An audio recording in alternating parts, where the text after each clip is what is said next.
മമ്മൂട്ടി നായകനായും പൃഥ്വിരാജ് വില്ലനായും എത്തുന്ന അമൽ നീരദ് ചിത്രം അണിയറയിൽ. ആഗസ്റ്റ് സിനിമയുടെ ബാനറിൽ പൃഥ്വിരാജ് നിർമ്മിക്കുന്ന ചിത്രത്തിന് കഥ എഴുതുന്നതും ക്യാമറ ചലിപ്പിക്കുന്നതും സംവിധായകനാണ്.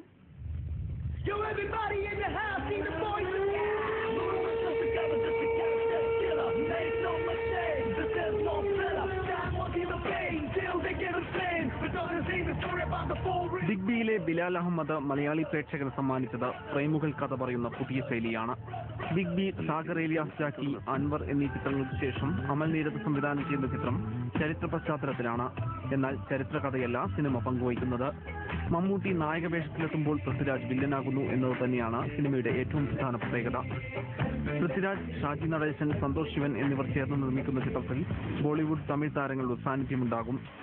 രഞ്ജിത്ത് സംവിധാനം ചെയ്യുന്ന ഇന്ത്യൻ റുപ്പിക്ക് ശേഷമാകും ആഗസ്റ്റ് സിനിമ ചിത്രം നിർമ്മിക്കുക.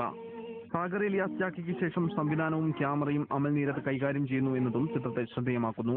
1950-ലാണ് കഥ നടക്കുന്നത്. കേരളപ്പിറവിക്ക് മുമ്പും സ്വാതന്ത്ര്യ സമരത്തിന് ശേഷവുമുള്ള കാലഘട്ടത്തിൽ നടക്കുന്ന കഥ എന്നതിനാൽ പ്രേമികളുടെ വശ്യതയും ചിത്രത്തെ ആകർഷകമാക്കുമെന്ന് പ്രതീക്ഷിക്കാം. We make the wrath of a villain. Coming up a jam, raise your town, now you feel it, feel alive, no gimmicks.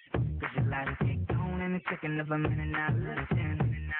Take that to the past, like that, here goes Entertainment Desk, India Vision.